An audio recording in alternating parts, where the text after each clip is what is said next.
बानी पीटीआई और उनकी अहलिया बुशरा बीबी को सजा होगी या नहीं, अलकादर ट्रस्ट केस का फैसला आज सुनाया जाएगा। एहतसाब अदालत के जज नासिर जावेद अडयाला जेल में आज सुबह 11 बजे फैसला सुनाएंगे। वकील बानी पीटीआई खालिद यूसुफ चौधरी ने तस्दीक करते हुए कहा, अदालती अमले ने फैसला सुनाए जाने से मुतल्लिक आगाह कर दिया है। अदालती अमले की जानिब से नैब की प्रोसिक्यूशन टीम को भी आगाह कर दिया गया। अदालत ने फैसला 18 दिसंबर 2024 को महफूज किया था। फैसला सुनाने की तारीख दो बार बदली, पहले 23 दिसंबर और फिर 6 जनवरी की तारीख मुकर्रर की गई थी। 190 मिलियन पाउंड केस में बानी को सजा जरूर होगी। ये ओपन एंड शट केस है। फैसल वावजा कहते हैं, बानी पीटीआई जिनके लीडर हैं वो ही उनकी जान की फिक्र करें। बानी के अपने ही लोगों ने उन्हें मरवाने की मंसूबाबंदी की है। पीटीआई ने गुंडागर्दी और धरने करके देख लिया, कोई फायदा नहीं हुआ। बानी पीटीआई जब अलकादर ट्रस्ट पर दस्तखत कर रहे थे उसी वक्त कहा, आप जेल जाएंगे। पीटीआई ने मुज़ाकरात करके फॉर्म 47 की हुकूमत को कानूनी जवाब दे दिया। हुकूमत और पीटीआई छुपन छुपाई खेल रहे हैं। बानी पीटीआई को कोई एग्जीक्यूटिव ऑर्डर नहीं मिलेगा। जो अदली और फौज बहुत बुरी थी वो आज बहुत अच्छी होने जा रही है। पाकिस्तान को जबरदस्त किस्म की कामयाबी मिलने वाली है। हुकूमत इसका ऐलान करना चाहती है तो उन्हें क्रेडिट लेने दूंगा। जो बैकडोर डिप्लोमेसी आर्मी चीफ ने की उसका फायदा पाकिस्तान को होगा। पाकिस्तान की मईशत के लिए खुशखबरी, हुकूमत ने इसमें एक अच्छा किरदार अदा किया।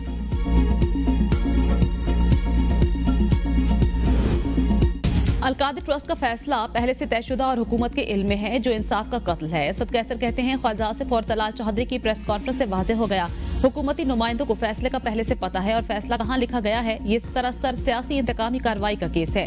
इस फैसले की कोई कानूनी अहमियत नहीं होगी। हम आराम से नहीं बैठेंगे, हर जगह आवाज उठाएंगे। हम किसी तौर पर जालमाना फैसले को नहीं मानेंगे। अलकादर ट्रस्ट एक फलाही इदारा, इस इदारे से बानी पीटीआई को कोई फायदा नहीं मिला। इस केस में शफाफ ट्रायल नहीं हुआ। हम हुकूमत से इंसाफ मांग रहे हैं, ढील नहीं। बानी पीटीआई समेत तमाम असीरान की रिहाई चाहते हैं। जुडिशल कमीशन के बगैर मुज़ाकरात का कोई फायदा नहीं होगा। बानी पीटीआई की मुशावरत से ही आगे बढ़ेंगे। 190 मिलियन पाउंड को छुपाने के लिए मजहबी टच दिया गया। लोगों को धोखा देने की कोशिश की गई और कहा गया यूनिवर्सिटी में सूफीज़म पढ़ाया जाएगा। तलाल चौधरी ने कहा 190 मिलियन पाउंड का फैसला आने वाला है। बानी पीटीआई और बुशरा बीबी इस केस में मुलविस हैं। नून लीगी रहनुमा हनीफ अब्बासी कहते हैं, पीटीआई वाले रातों को माफी मांगते, सुबह प्रेस कॉन्फ्रेंस करते हैं। एक शख्स जेल से निकलने के लिए मिन्नतें कर रहा है। हमारी लीडरशिप ने हर किस्म के हालात में डटकर मुकाबला किया। इंतशार की सियासत में मालो दौलत महफूज नहीं रह सकती। आवाम को रिलीफ की फराहमी हमारी अव्वलीन तरजीह है। पीटीआई दौर में कोई तरक्याती मंसूबा नहीं दिया गया। मुल्क की सालमियत पर कोई समझौता नहीं किया जाएगा। अलकादर ट्रस्ट केस बानी पीटीआई की बरियत का केस है। शेख वकास अकरम कहते हैं, अलकादर ट्रस्ट केस इद्दत और साइफर केसेस की तरह है। अलकादर ट्रस्ट केस का फैसला बार बार मौखिर किया गया। कौम की नजरें फैसले पर होंगी। अलकादर ट्रस्ट की जमीन किसी की जाती मलकियत नहीं। नैब गवाहान ने तस्लीम किया कि पैसा बानी पीटीआई और बुशरा बीबी के अकाउंट में नहीं आया। नैब की मौजूदा तरमीम में काबीना के फैसलों को इस्तिस्ना हासिल, रकम सुप्रीम कोर्ट के अकाउंट में आई है। केस में ट्रस्टीज को बदनाम किया जा रहा है। फलाही इदारे कायम करना सरकार का काम है। फलाही काम करने वालों का इस्तेहसाल किया जाता है।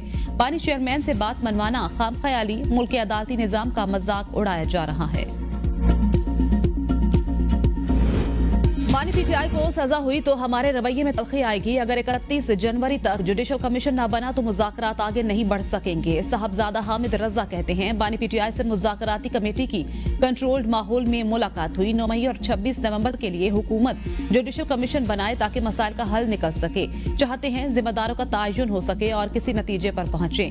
31 जनवरी की डेडलाइन बरकरार। तौसीक का इख्तियार बानी पीटीआई के पास है। बानी पीटीआई ने मुज़ाकरात के हवाले से उमर अयूब को पूरा इख्तियार दिया। बानी पीटीआई और उनकी फैमिली के किसी फर्द ने करप्शन नहीं की। बानी पीटीआई ने असीरों का मामला ह्यूमन राइट्स कमीशन में उठाने की हिदायत की। बानी पीटीआई से मुज़ाकराती टीम की अडयाला जेल के कॉन्फ्रेंस रूम में मुलाकात करवाएगी जो 1.5 घंटा जारी रही। उमर अयूब, अली अमीन गंडापुर, अल्लामा नासिर अब्बास, साहबजादा हामिद रजा और असद कैसर मुलाकात में शामिल थे। बानी पीटीआई को हुकूमत के साथ मुज़ाकरात की तफसील बताई गई। बानी पीटीआई ने आंदा का लाएअमल दे दिया। इससे पहले वजीर आला खैबर पख्तूनख्वा अली अमीन गंडापुर की बानी पीटीआई से 1-on-1 मुलाकात भी हुई।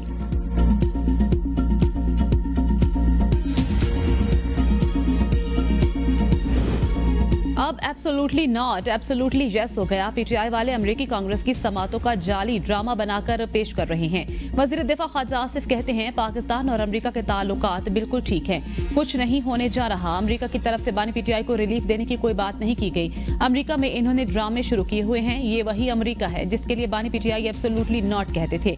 बानी पीटीआई के दौर में मुल्क में जो हुआ उसकी मिसाल नहीं मिलती। 190 मिलियन पाउंड कौमी खजाने के बजाय बिजनेस टाइकॉन के अकाउंट में जमा कराए गए। बानी पीटीआई ने बंद लिफाफे में काबीना से इसकी मंजूरी ली। अलकादिर यूनिवर्सिटी में तालीम का मयार मीडिया खुद जाकर देखे।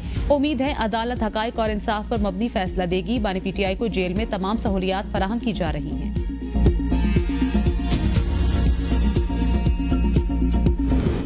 फितना पार्टी की मकारियां और अयारियां कौम बाखूबी समझ चुकी है। कल तक जो सबको कहता था छोड़ूंगा नहीं, आज वो सबके पांव पकड़ रहा है। वजीर इत्तलात पंजाब अज़मा बुखारी कहती हैं, लीडर जेल में बैठा इंतशार फैलाने की प्लानिंग, चेले बाहर मगरमच्छ के आंसू बहाते हैं।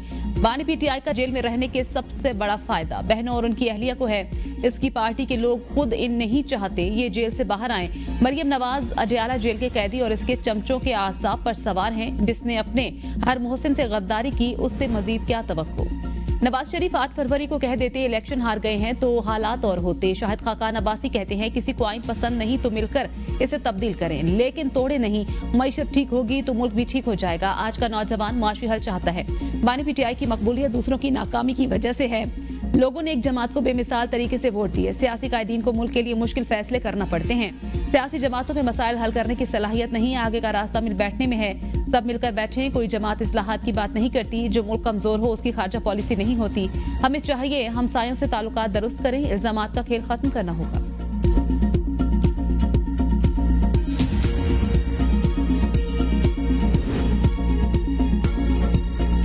6 जजेस ने अदलिया में मुदाखलत से मुतल्लिक तहफ़्फ़ुज़ात पेश किए। पीटीआई रहनुमा सलमान अकरम राजा की लाहौर में थिंक फेस्ट में गुफ्तगू। कहा, जजेस ने जो तहफ़्फ़ुज़ात ज़ाहिर किए थे वो सब वाज़ेह करते हैं। दुनिया भर में जजेस की तैनाती के मुख्तलिफ तरीकाकार हैं। जब हम 26वीं तरमीम देखते हैं तो आइन की रूह को देखना है, वो क्या कहती है। 26वीं तरमीम ताकत के जोर पर पास करवाई गई। वकला तरमीम में होने वाली आइन की खिलाफ वर्जी बेहतर अंदाज से उजागर कर सकते हैं।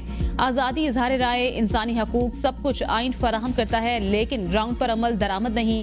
माशरे के लोगों को जुल्म के खिलाफ खड़ा होना पड़ेगा। आजाद और ताकतवर अदलिया का होना जरूरी है। 26वीं तरमीम शहरी आजादी के ऊपर बड़ा हमला है। शहरी आजादी के तहफ्फुज़ के लिए हमें एक आजाद और ताकतवर अदलिया चाहिए। हुक्मरान मिलकर खाते और मिलकर मजे करते हैं। अमीर जमात इस्लामी हाफिज नईम कहते हैं, मुल्क में वो जमहूरियत नहीं जो होनी चाहिए। 10 करोड़ इंसान गुर्बत की लकीर से नीचे जिंदगी गुजार रहे हैं। बैनुल अक़वामी मकामी एस्टेब्लिशमेंट और इनके जूनियर पार्टनर्स का आपस में इत्तेहाद है। ये इत्तेहाद हमारे खून पसीने की कमाई निचोड़ कर हमें आपस में तकसीम करता है। 25 करोड़ अवाम इस निज़ाम के असीर हैं जो हम पर मुसल्लत है। मुल्क में सेहत और तालीम की सहूलियात हैं, ना रोजगार के मौके। हमें मौका मिला तो मुल्क में अदल का निज़ाम नाफिज करेंगे। अमरीका इंसानियत और जमहूरियत का दुश्मन है। इस्राइल अमेरिका की सरपरस्ती में फलस्तीनियों की नस्ल कशी कर रहा है।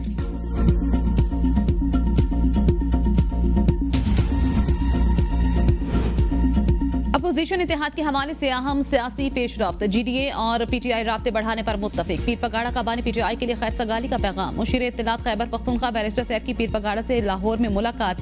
बैरिस्टर सैफ ने बानी चेयरमैन की तरफ से पीर पगाड़ा और जीडीए की क़यादत के लिए नेक तमन्नाओं का पैगाम पहुंचाया। कायदीन की सियासी सूरत हाल और मुस्तकबिल की हिकमत अमली के हवाले से अहम मुशावरत। मुल्क को दरपेश मसाइल के हल के लिए मुशावरत जारी रखने पर इत्तेफाक। पीर पगाड़ा ने अपोजिशन को करीब लाने में मोहम्मद अली दुरानी के किरदार को सराहा।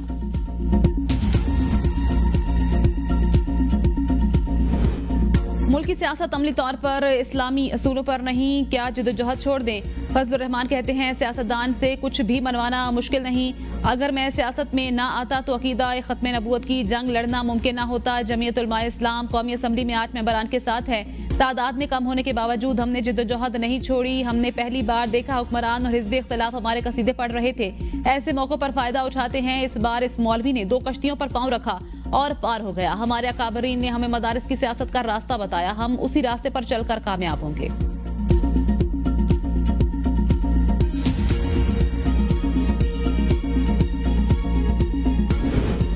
में अहकामात के बावजूद बैंकर्स मिसमार ना किए जा सके। एक फरीक ने 2 रोज तक बैंकर्स मिसमार न करने की मोहलत मांग ली। डीसी डॉक्टर इशफाक वजीर ने गुज़श्ता रोज फरीक एनके के गांव में मौजूद बंकर्स की मिसमारी का हुक्मनामा जारी किया था।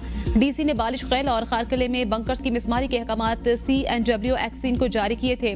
डीसी डॉक्टर इशफाक वजीर ने अहकामात के बावजूद बंकर्स की अदम मिसमारी से मुतल्लिक मौक़िफ़ देने से गुरेज किया। पारा चनार के लिए इमदादी सामान रशिया खुरनोश की मजीद 12 गाड़ियां पहुंच गईं। पारा चनार टल मेन शहरा हर किस्म की आमदोरफ्त के लिए बंद। लोअर कोरम मंदूरी के मकाम पर धरना जारी।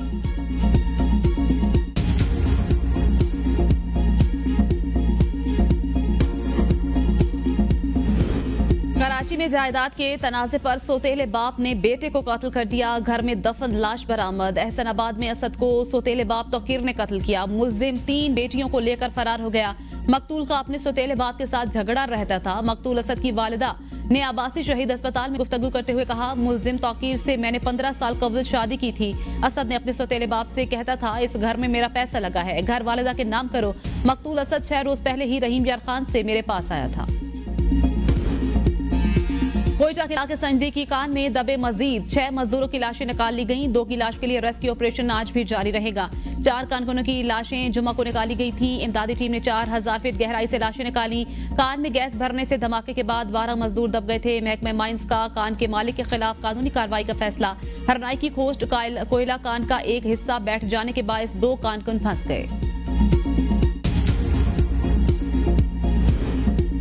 FBR का 1010 गाड़ियां खरीदने का फैसला। हुकूमत ने मंजूरी दे दी। FBR 1010 गाड़ियों की खरीदारी के लिए 3 अरब रुपए की पेशगी अदायगी करेगा। 500 यूनिट्स के लिए मुकम्मल और 510 यूनिट्स के लिए जुजवी अदायगी की जाएगी।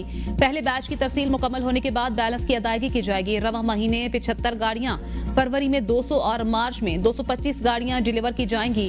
अप्रैल में 250, मई में 260 गाड़ियां डिलीवर की जाएंगी। FBR का लोगो गाड़ी के सामने, दरवाजों और स्क्रीन पर चस्पा होगा।